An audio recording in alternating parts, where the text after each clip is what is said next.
Xander woke up. This was normal, and something he generally did at least once a day. What was not normal was that he woke up in a blank space completely devoid of anything. He wasn't even sure there was actually light in this space, yet he could somehow see his hands as he put them in front of his face. "You have been selected for translocation, initiating Godsmark training." A thunderous voice boomed in the space, and at the same time as words appeared in front of Xander. Translocation? Godsmarked? What the hell was this shit? Some kind of weird dream? This didn't have the odd dream feel of any dream he'd ever remembered, but maybe they only felt that way after waking up. "Greetings, Godsmarked. I have been provided to you to assist in your training." Xander whipped around at the sudden voice behind him and beheld a figure clad entirely in plate armor. Not a single piece of skin was visible, and with the voice being somewhat androgynous, he couldn't determine a gender. "Who are you?" asked Xander. "And where am I, and what the actual fuck is going on?" He eyed the plate-clad figure before him. It was head and shoulder taller than him, though he wasn't exactly considered tall himself at 5'9". He tried to get a glimpse of something, anything, through the minimal facial holes in the helm, but was met with blackness, as if a fabric was plastered across the inside. "I," reverberated the figure in plate, "am called Estoc, and I am a servant of one of the divines. You are currently in... A space between things would be the easiest way to describe it, I suppose. As for your third question, you have been chosen for translocation. I cannot answer as to why, but for some reason, be it for their own amusement or perhaps to avert some future disaster, you have been picked by one of the gods to be transported to another realm." "Another realm? What the hell is that supposed to mean? I don't want to go anywhere. I have a wife and a house. Pets. I can't just go places without them. Is this even real? This has to be some kind of dream." "Unfortunately, this is not a dream, and I have no power over whether you are transported. I was simply created to provide travelers like yourself an insight into the realm into which they are to be placed.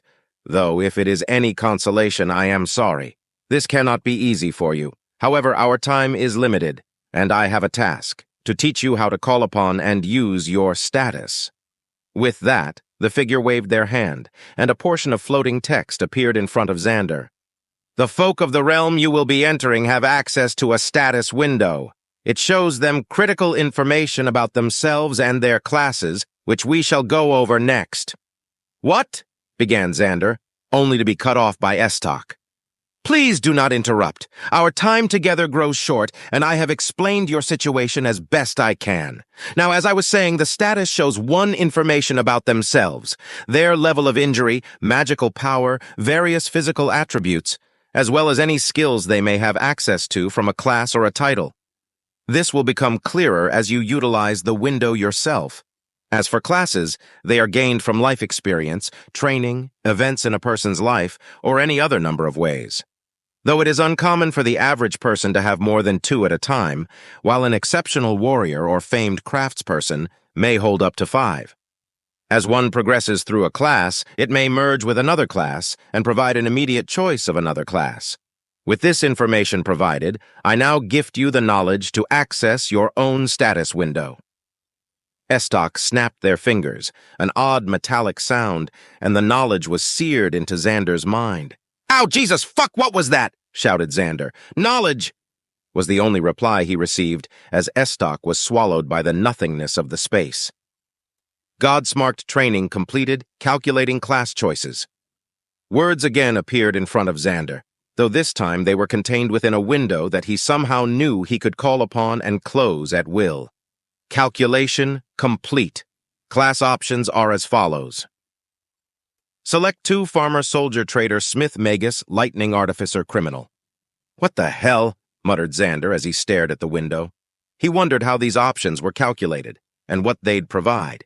Would any of them give him a way to get back home? Farmer must be because some of his family owned a farm. Soldier he could attribute to his contract with the National Guard. Oh God, the government is going to want to know I went, he thought. Trader could be from a retail job, lightning magic, HM. That could have been from his time doing electrical handy jobs. Artificer? He did like to tinker and build things. Criminal? He wasn't sure.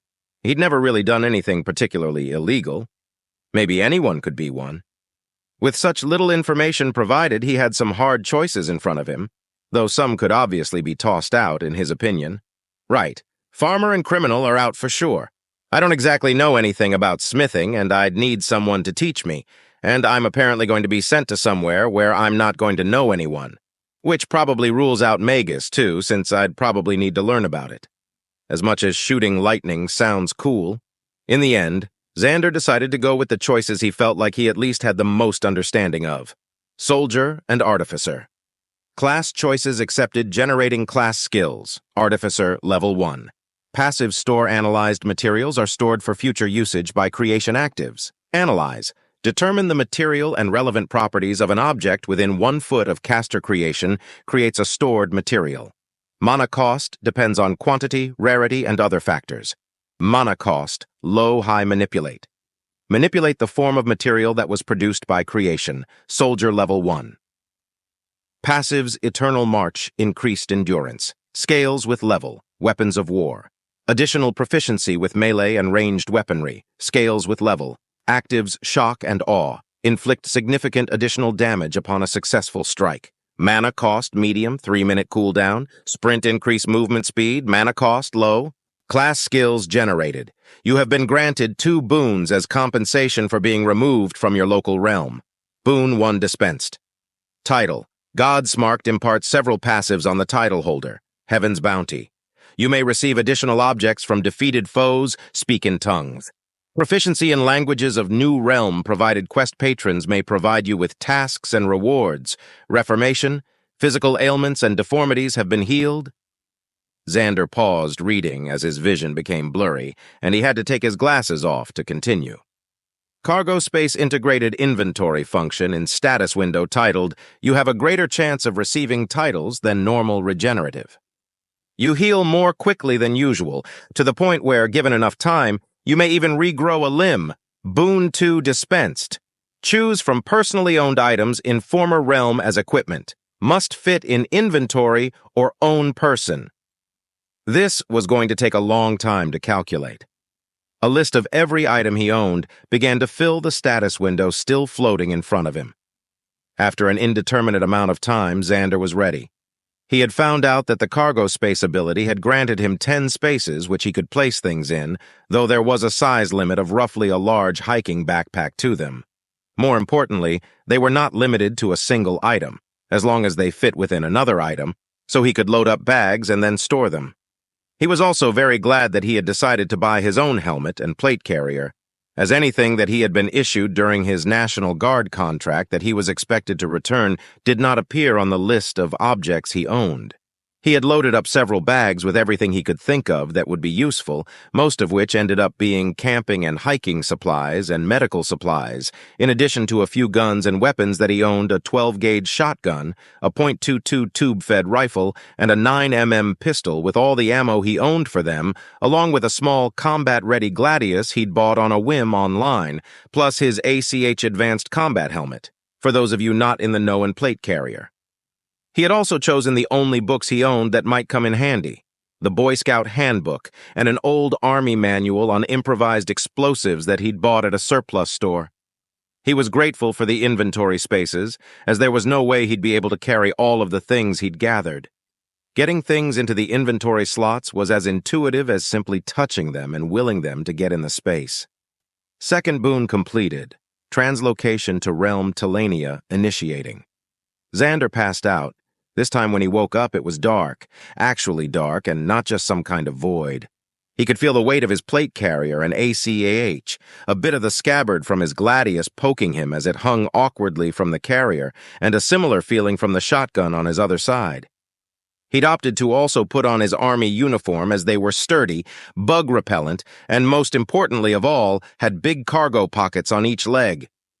He dug in one of said cargo pockets and pulled out a flashlight as he stood up. Turning it on, the darkness was banished from what appeared to be a cave. Unfortunately, there was also a skeleton slowly lumbering towards him about 15 feet away. Xander froze, staring at it. That was all really happening. A goddamn skeleton was in front of him, and it was coming closer. At 10 feet, he unfroze, dropped the flashlight, and scrambled to get the shotgun in both hands. He almost felt on autopilot as pumped the slide, shouldered the rifle, and obliterated a fist-sized chunk of the skeleton's ribcage and spine. The skeleton dropped to the ground as Xander dropped the shotgun, leaving it to dangle from its strap, and clapped his hands over his ears, which were now ringing. "Shit, that was loud," he yelled to himself, as he wished he'd thought to actually put on the ear protection that was sitting in one of his inventory slots. His second thought was that tinnitus was actually no longer an issue thanks to the regenerative trait that he'd received. That didn't make the feeling any more pleasant, though. Xander knelt down to pick up the flashlight he'd dropped, thankful that it hadn't broken or turned off when he'd done so. Standing back up, he felt a slight tickling, for better want of a word, in the part of his mind that knew now how to open up his status. So after looking around for any more skeletons, he opened it. You have defeated an enemy bonus experience awarded for first defeat of an enemy of this type. Artificer leveled to 2, Soldier leveled to 2, touch remains of enemy to determine if Heaven's bounty takes effect. Upon this message, Xander cautiously sidled up to the scattered bones of the now undead and kicked one of them. He was amazed to see the bones begin to roll together and meld into a kite shield that looked to be made of rib bones. It was rather morbid, but a morbid shield was better than no shield. He picked it up and turned it around in his hands a couple times. It seemed to be sturdy, though he wasn't sure how sturdy exactly, considering how well the skeleton had held up to a 0-0 buckshot, which was to say, not very well. He managed to strap it to his arm in such a way that he could still hold and pump the slide of the shotgun, and slid another round back into the tube while he was at it. Back up to 6, gotta remember to keep it full. He opened his status again and reviewed it more fully. Artificer Level 2 Skills. Measure, determine exact measurements of an object that has been analyzed. Measure and store, produce. Schematic. Store entire objects to be used with Creation Soldier Level 2 skills. Effective Ordnance. You may imbue an elemental effect into one attack. Mana cost. Medium, cooldown, 3 minutes. Xander pondered the changes in his newfound status. Schematic seemed like it could be extremely useful, and anything that let him kill things faster and better in a world where skeletons existed was good. As soon as he got out of this cave, he was going to sit down and analyze everything he had brought with him. Fortunately, the cave did not have many branches, and upon closer inspection seemed not to be natural in origin. Tool marks lined the walls, and small portions were gouged out of them. Maybe it was a small mine? After about 20 minutes of walking and a couple wrong turns to dead ends, Xander finally began to see sunlight. If this was a mine, does that mean there are people nearby? How will they react to me? God, I hope they're not aggressive. A skeleton is one thing, but I don't want to have to defend myself from someone alive. Another few minutes and he was out. He surveyed the area around him and saw not much, mostly just trees. He had come out the side of a moderately sized hill and seemed to be in some kind of forest.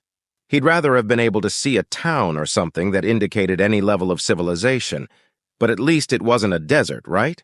True to his word, Xander sat down and began pulling all the bags he had brought with him out of his inventory space. Objects analyzed: D. Mossberg Maverick, 8812G Shotgun, 12G00 Buckshot Shotshell, 12G Slug Shotshell Improved Hot Weather. Army Combat Uniform Aluminum Cook Pan, Fork Damascus Steel, Gladius. This went on for the better part of 2 hours as Xander began to play with his skills provided by the Artificer class. He already had over 100 materials stored D and quite a few items he could replicate with Schematic.